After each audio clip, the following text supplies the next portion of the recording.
Welcome to stone dictation. Dictation 5 second में शुरू होगा। स्टार्ट। इसमें कोई दो राय नहीं कि ईरान के खिलाफ अमेरिका और इजराइल के हमले के बाद जिस स्तर पर वैश्विक अनिश्चितता की स्थिति पैदा हुई, उसका प्रभाव दुनिया के ज़्यादातर देशों पर पड़ा है। भारत में भी आपूर्ति श्रृंखला बाधित होने की वजह से कई स्तर पर झटके लगे हैं, जिसका सीधा असर देश की आर्थिक संरचना पर पड़ा है। इसके बावजूद भारत ने अपने स्तर पर हालात से निपटने की कोशिश की है और यही वजह है कि आने वाले दिनों की चुनौतियों के समांतर कुछ सकारात्मक संकेत अब भी कायम हैं। वैश्विक स्तर पर ज़्यादातर देशों को लगे आर्थिक झटकों के असर का दायरा अब भी फैल रहा है और शायद संयुक्त राष्ट्र की ओर से इन्हीं वजहों से भारत की विकास दर प्रभावित होने की आशंका जाहिर की गई है। संयुक्त राष्ट्र के आर्थिक और सामाजिक मामलों के विभाग की ओर से मंगलवार को जारी रिपोर्ट में भारत की आर्थिक विकास दर के अनुमान में कटौती कर दी गई है। इसके मुताबिक वर्ष 2026 में भारत की विकास दर 6.6% से घटकर 6.4% हो सकती है। निश्चित तौर पर यह भारत के लिए एक चुनौती भरा वक्त साबित हो सकता है, लेकिन संयुक्त राष्ट्र ने जिस तरह विकास दर में इस अनुमानित संशोधन के बावजूद भारत को दुनिया की सबसे तेज़ी से बढ़ती प्रमुख अर्थव्यवस्थाओं में एक बने रहने का आकलन पेश किया है, उससे एक उम्मीद भी पैदा होती है। दरअसल पश्चिम एशिया में युद्ध के बाद जैसी स्थितियां पैदा हुईं, उसका असर इस रूप में आने की आशंका पहले से जताई जा रही थी।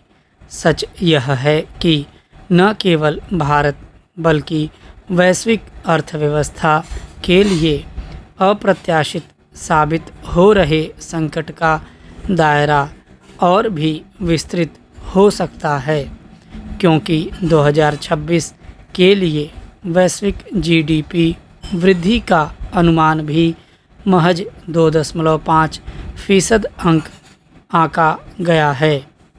यह छिपा नहीं है कि दुनिया के ज़्यादातर प्रभावित देशों में इसकी वजह से विकास की रफ्तार धीमी हुई है और सभी जगहों पर महंगाई का दबाव तेज़ी से बढ़ा। आम लोगों की क्रय शक्ति कमज़ोर होने का सीधा असर बाज़ार पर पड़ता है और उसका सिरा आगे उत्पादन क्षेत्र तक भी जाता है। ऐसे में इससे निपटने के लिए नीति निर्माण के मामले में विकल्प कम होते जाते हैं। हालांकि वैश्विक स्तर पर बढ़ते भू राजनीतिक तनाव, ऊर्जा कीमतों में उछाल और व्यापारिक अनिश्चितता का प्रत्यक्ष प्रभाव भारत समेत कई अर्थव्यवस्थाओं पर पड़ रहा है।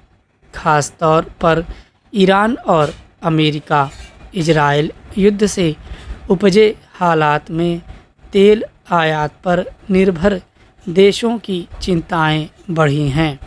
सच यह है कि जिस तरह ईरान ने होर्मुज जलमार्ग को बाधित किया, उसकी वजह से अन्य देशों के साथ साथ भारत को भी इसका बड़ा खामियाजा उठाना पड़ा है।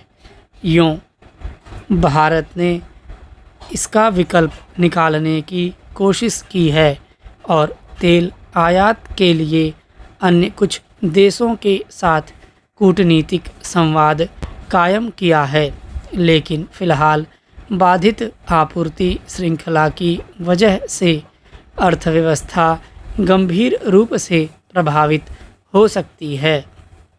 ऐसे में ऊर्जा आयात के क्षेत्र में बढ़ती लागत और वित्तीय स्थितियों पर लगातार बढ़ते दबाव की वजह से अगर भारत की विकास दर भी चुनौतियों के बीच है तो यह एक स्वाभाविक स्थिति है, मगर इसका सामना करना इस बात पर निर्भर है कि सरकार नए विकल्पों को लेकर कितना स्पष्ट है और कितनी इच्छा शक्ति के साथ पहल करती है। स्टॉप।